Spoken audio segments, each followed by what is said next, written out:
Mari kita berdoa. Bapa Surgawi, Bapa yang kami sembah dalam nama anak-Mu Tuhan Yesus, sungguh kami sangat bersyukur berterima kasih kepadamu Bapa untuk segala kasih, kebaikan, kemurahan Tuhan yang masih Tuhan berikan kepada kami sampai dengan pagi hari ini, di mana kami boleh tidur dengan tenang, bangun dengan selamat, tanpa kekurangan sesuatu apapun. Itu semua karena kasih kebaikan Tuhan. Sebelum kami mulai aktivitas kami akan bersekutu dengan Tuhan, berdoa, memuji muliakan nama Tuhan, dan mendengarkan kebenaran firman Tuhan melalui channel YouTube ini. Berbicara bagi kami Tuhan, nyatakan kuasa-Mu, nyatakan isi hati-Mu, karena kami telah siap untuk mendengarkan kebenaran firman Tuhan. Dalam nama Yesus kami berdoa. Amin. Shalom ibu bapak saudara terkasih dalam nama Tuhan kita Yesus. Semangat pagi. Bertemu kembali di channel Rionando Butar-Butar dalam khotbah 5 menit aja atau 5 untuk renungan harian. Renungan pada hari ini saya ambil dari kitab Yeremia pasal 15 ayat yang ke-19. Demikian kesaksian firman Tuhan. Karena itu beginilah jawab Tuhan. Jika engkau mau kembali, aku akan mengembalikan engkau menjadi pelayan di hadapanku. Dan jika engkau mengucapkan apa yang berharga dan tidak hina, maka engkau akan menjadi penyambung lidahku. Biarpun mereka akan kembali kepadamu, namun engkau tidak perlu kembali kepada mereka. Komitmen dalam melayani. Ibu bapak saudara terkasih dalam nama Tuhan kita Yesus, berbicara tentang komitmen dalam melayani, tentunya salah satu yang harus dihadapi sebagai seorang pelayan Tuhan, sebagai setiap orang Kristen, sebagai setiap orang percaya adalah pergumulan dalam pelayanan tersebut, pergumulan dalam ibadah tersebut. Pergumulan hidup adalah bagian dari kehidupan orang percaya. Tidak ada manusia yang hidup tanpa pernah mengalami pergumulan. Saya kutip dari artikel Renungan Harian. Pergumulan hidup tidak mengenal batas usia, jenis pekerjaan, ataupun hal-hal lain. Pergumulan juga tidak mengenal waktu. Kadang dia datang pada saat yang tidak terduga, dan suka atau tidak suka, kita harus menghadapinya.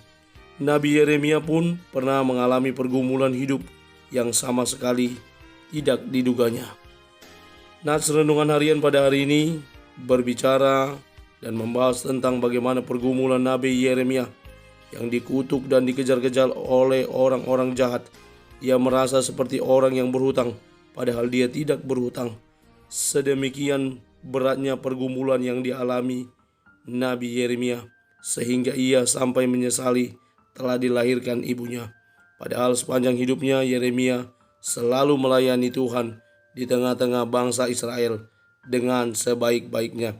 Dalam pergumulannya tersebut, Yeremia mengingat firman Tuhan yang menjadi kesukaan hatinya dan memberikannya semangat untuk dipulihkan. Melalui firman-Nya, Tuhan menyatakan dan menyelamatkan Yeremia. Jika dia mau kembali kepada Tuhan, bahkan Tuhan akan menjadikan Yeremia kembali menjadi penyambung lidah Tuhan bagi bangsa Israel. Tuhan akan menyelamatkan dan melepaskannya dari tangan orang-orang jahat, dan Yeremia akan disertai sepanjang hidupnya. Apa yang dapat kita pelajari dari pergumulan Nabi Yeremia ini, di mana dia berkomitmen untuk tetap melayani Tuhan, untuk tetap ada dalam rel pelayanan yang dipercayakan Tuhan. Pertama, kita diingatkan bahwa firman Tuhan memberikan kekuatan dalam pergumulan, yakni dalam konteks dekat dari renungan harian ini. Kedua, kita juga dimotivasi agar selalu berpegang pada firman Tuhan dalam menghadapi pergumulan atau tantangan hidup. Sebagai orang percaya, kita beruntung memiliki Tuhan yang selalu memberi kekuatan, penghiburan saat kita menghadapi pergumulan. Karena itu ibu bapak saudara, sebagaimana dikatakan tertulis dalam santapan rohani yang saya kutip, Tuhan tidak menjanjikan panggilannya akan nyaman, tetapi ia berjanji akan bersama kita melalui pergumulan terhebat sekalipun. Apapun pergumulan berat yang kita hadapi saat ini, yang ada di depan mata, yang sedang kita hadapi, percayalah, dia Tuhan selalu bersama-sama dengan kita, menjaga, melindungi kita dari tugas panggilan kita. Asal kita mau tetap komit, setia dalam melayani, tetap semangat dalam melayani, karena biarlah semuanya untuk hormat dan kemuliaan bagi nama Tuhan. Mari kita menyerahkan pergumulan kita kepada Tuhan dan yakin Dia Tuhan selalu ada bersama dengan kita menghadapi berbagai pergumulan tersebut. Kiranya Tuhan memberkati kita. Amin. Kita bersatu dalam doa. Terima kasih Bapa untuk firman-Mu yang telah kami dengarkan pada pagi hari ini. Mampukan kami untuk menjadi para pelayan Tuhan.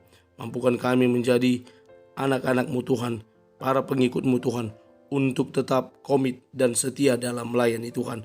Untuk tetap komit dan setia dalam mengiring, beribadah, mengikut Tuhan. Karena itu Tuhan, renungan harian yang boleh mengingatkan kami pada saat ini, biar menjadi motivasi bagi kami, biar menjadi penghibur bagi kami ketika kami dalam pergumulan dalam pelayanan kami. Kami berdoa terus untuk teman-teman yang senantiasa komit, tersambung dengan channel YouTube ini, memberkati mereka dalam setiap pergumulan mereka, menolong mereka, membantu mereka dalam segala situasi yang mereka hadapi. Terpuji nama Tuhan, kami akan mulai hari kami dengan mengandalkan Tuhan, menaruh harapan kami kepada Tuhan. Di dalam dan demi nama anak-Mu Tuhan Yesus Kristus, kami sudah berdoa dan mengucap syukur. Amin. Selamat beraktivitas. Tuhan Yesus memberkati. Shalom.